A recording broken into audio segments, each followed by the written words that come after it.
Троянда П'єр де Ронсар. Це без перебільшення одна із найвідоміших і найбажаніших плетистих троянд у світі, яка була названа на честь видатного французького поета епохи Відродження. У багатьох країнах вона також відома під назвою райська троянда. І ця назва абсолютно виправдовує її зовнішній вигляд.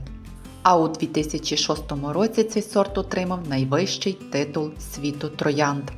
Квіти у цієї троянди мають неймовірний класичний ностальгійний шарм старовинних французьких троянд. Квіти у неї дуже великі, зазвичай діаметром до 12 см. Квітка неймовірно пишна, повна, густомахрова. Усередині одного бутона ховається від 60 до 70 пелюсток. Троянда має дуже тонкий, приємний, але ледь помітний ненав'язливий аромат. Ці квіти з'являються на кущі великими хвилями протягом усього сезону, і перше літнє цвітіння зазвичай настільки рясне, що під масою бутонів майже не видно листя. Ця троянда є красуня французької селекції, тому сонце вона обожнює, а ось до затяжних дощів ставиться з обережністю. Пелюстки у неї у спекотну погоду не підгорають по краях. На сонці квіти стають ще більш насиченим, глибоким і контрастним на тлі світло зовнішніх пелюсток, а у затінку вона може цвісти блідіше. Через те, що квіти у П'єра де Ронсара неймовірно густомахрові і складені дуже щільно, зайва волога для них є проблемою. Якщо під час цвітіння або наливу бутонів зарядить сильний дощ, зовнішні пелюстки від води підгнивають, сохнуть на сонцю і перетворюються на тонку коричневу скоринку. Цю троянду потрібно максимально садити на відкритому сонячному місці. Обирайте правильне місце, саджайте цю троянду на максимально відкритому сонячному місці, яке добре провітрюється. Тоді після дощу кущ та бутони просихатимуть за лічені години.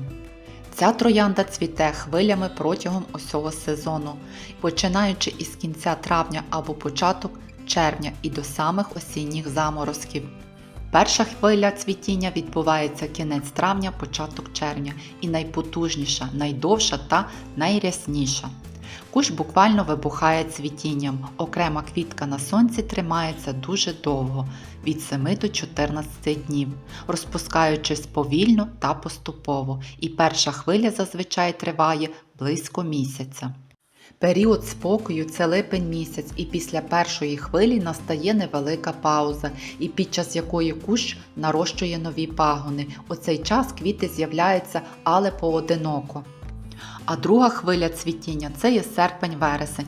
Вона трохи скромніша за першу, але квіти у цей період часто мають найяскравіший і більш насичений рожевий центр, оскільки спадає екстремальна літня спека. Кущ виростає заввишки до 2-3 метрів і стає дуже важким під час цвітіння, йому одразу потрібна міцна опора. І маленька порада – не саджайте її безпосередньо під кроною великих дерев або під самим зливом даху. Постійна тінь та надмірна волога згори зіпсують форму її ніжних порцелянових бутонів.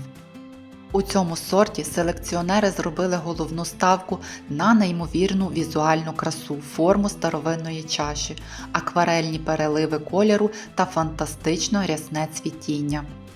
Ця троянда є улюблена всіма садівниками і щороку збирає мільйони захоплених поглядів завдяки своїм розкішним квітам, перед якими неможливо встояти.